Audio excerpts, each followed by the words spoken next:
Welcome back to Champion the Passion, a weekly pro wrestling podcast where we inspire you to champion your passions and celebrate the joy of what you love. I'm your host. My name is Victoria Daisy, and today we're going to be recapping everything that happened last night on AEW Dynamite. But before we dive deeper, don't forget to leave a 5-star review if you enjoyed. Follow me at It's Victoria Daisy across all social platforms and follow Champion the Passion across all streaming platforms. But let's dive right into the opening segment because we opened up hot. Our TBS champion, our CMLL champion, and our 7 other champions, Mercedes Moné, decided to attack our AEW Women's World Champion, Toni Storm, backstage. And it wasn't just a little hit. This girl was vicious. She viciously attacked Toni backstage and then eventually brought her out to the entrance ramp. And, she put her submission locks on her. This girl, she messed her up. She honestly did. She was making sure that that Toni was not going to walk out of All In still champion. This girl was trying to go crazy, and she made a statement by doing this. And then finally, she ended up getting on the mic to say, quote, "Darling, let the games begin," which we know that is something that Toni Storm said last week. So it's really funny that she kind of said it in response. So I thought that was awesome. And, this opening segment was extremely short, and I definitely wish it had more substance to it. But I mean, it's okay because we still have 2 to 3 weeks left before All In. So we still have some time to do more stuff. So I'm not extremely concerned, but again, I wish we'd have more. But let's dive right into our opening match. We had Will Ospreay and Swerve Strickland versus Blake Christian and Lee Johnson. Now, I have to give huge props to AEW because they really kept kayfabe alive right before the match, because the Young Bucks came on the screen to announce that instead of this match happening later in the night, it was going to happen right now. They were going to rush the process.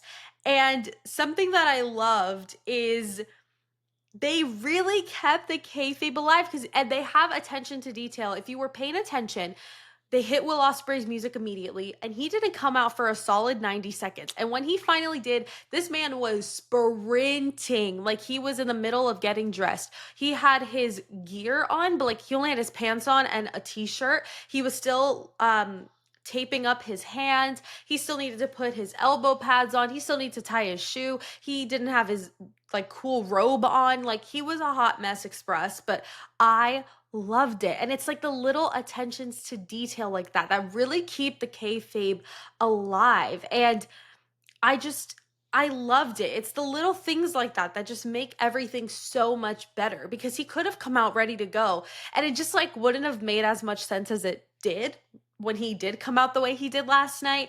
And so I just have to give huge props to AEW because I think that is so amazing. It's the little attention to detail that really keep us engaged with the story that you're trying to tell. And I loved it. 10 out of 10. Huge props to everyone in the back. That was amazing. But to the match, it was a really great match. To be honest, I haven't really seen much of Blake Christian and Lee Johnson.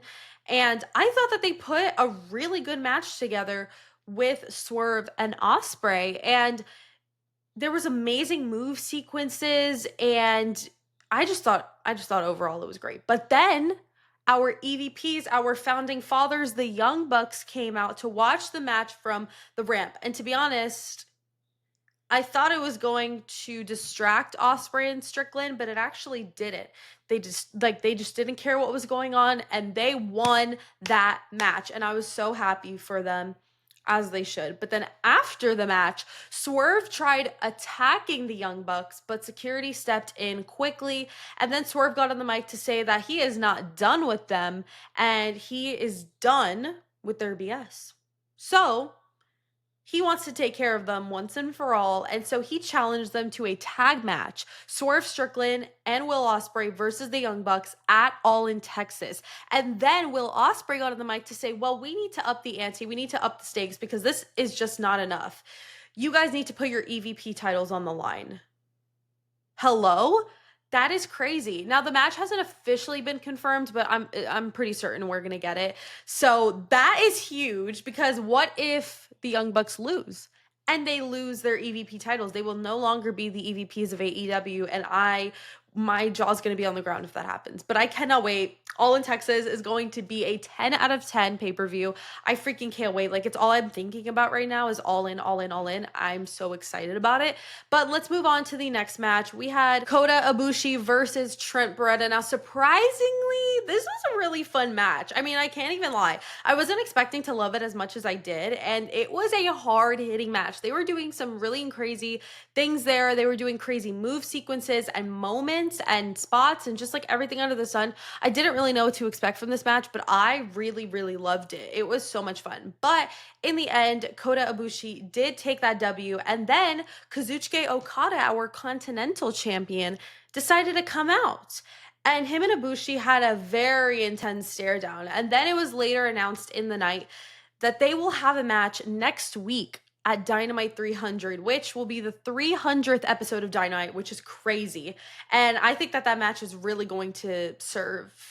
It's going to feed families, and I'm very excited about it. After, we had Ricochet and AR Fox versus Jet Speed. Now, this was an incredible match full of high fly glory. I mean, I'm becoming a huge fan of Jet Speed, and I thought that they absolutely carried this match. And then Ricochet ditched AR Fox. And of course, that led to Jet Speed taking advantage of the situation and winning the match, which I can't even complain about. But then the Hurt Syndicate came out to attack Jet Speed. And MVP got on the mic begging for somebody to stand up to the tag team champions. And he even said that if Jet Speed can actually even stand up after the beating they just gave him or gave them, that they can then have a match for the championships at All In. And that has me wondering, will that actually be a real possibility? Is that a match we're actually going to get? And I really hope it is. Shelton Benjamin, Bobby Lashley versus Speedball Mike Bailey and Kevin Knight. I don't expect them to win the tag team championships, but I do think it would be really awesome, at least just to have the opportunity to wrestle at All In against the champions. I think that would be amazing. Excuse me. And then MJF got on the mic to announce his entry in the men's Casino Gauntlet match, which will be taking place at All In Texas. And he says that by him doing this, it makes him one step closer to winning back the AEW World Championship, which we all know is his pride and joy and he misses very dearly. So I have a feeling that at some point MJF is going to win back that championship. I don't know when, but I really hope it's sometime soon because I think he's amazing and I really think the Hurt Syndicate could use even more gold. I mean, there's never enough gold. So then, speaking of the gauntlet matches, let's talk about the Fatal 4-Way match we had to determine who would have the number one spot in the men's Casino Gauntlet match. We had Konosuke Takeshita, versus Mark Briscoe versus Roderick Strong versus the Ring of Honor World Champion Bandito. Now, this was a great match, okay? I loved the dynamic of all four of them. I thought that they were doing some really crazy and intense spots and moments that made this match all that it was. I mean, it was aggressive, it was hard-hitting, and it was so entertaining, and I really, really, really loved Mark Briscoe in this match. And I guess it all paid off because he ended up winning the match, which I did not expect. I did not think he was going to win the match.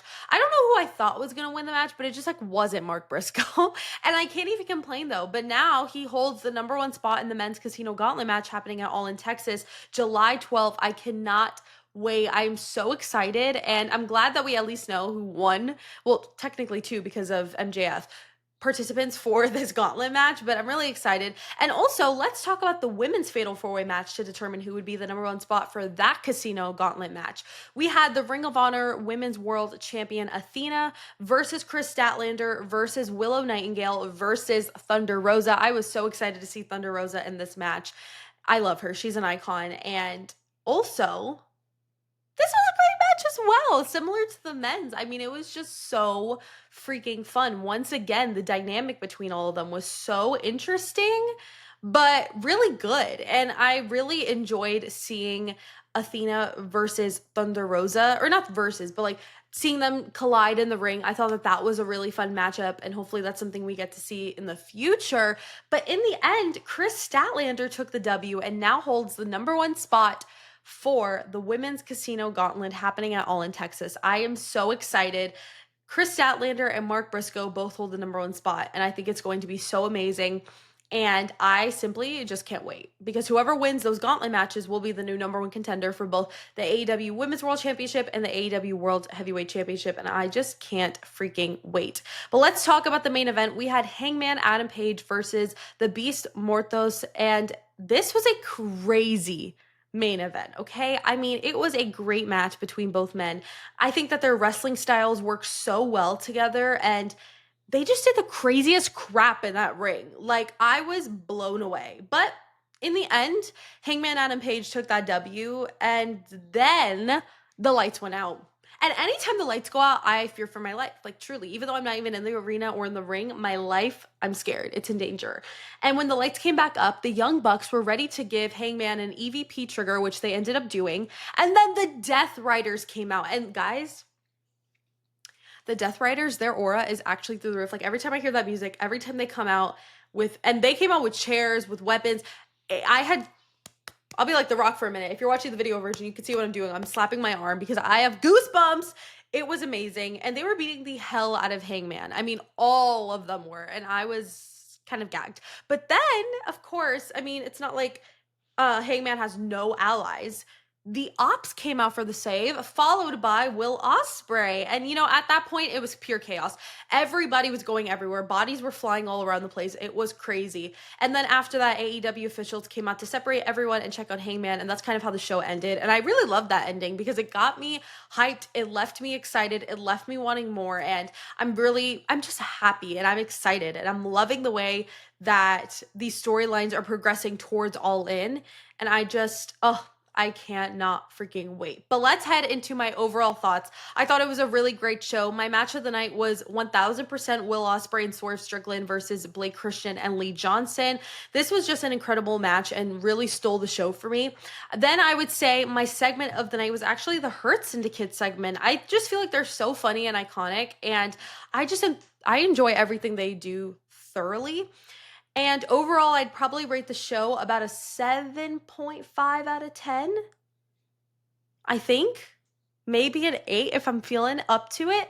But I thought it was another really great episode of Dynamite. And next week is AEW Dynamite 300 because they will be celebrating their 300th Dynamite, which is absolutely insane. And my queen Mercedes Moné will be wrestling her 1000th match.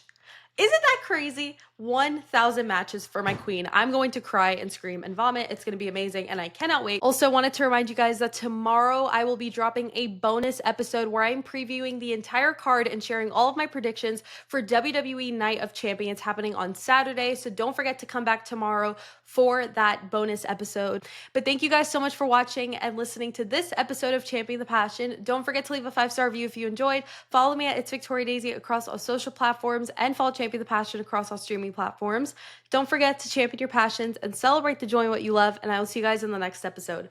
Bye.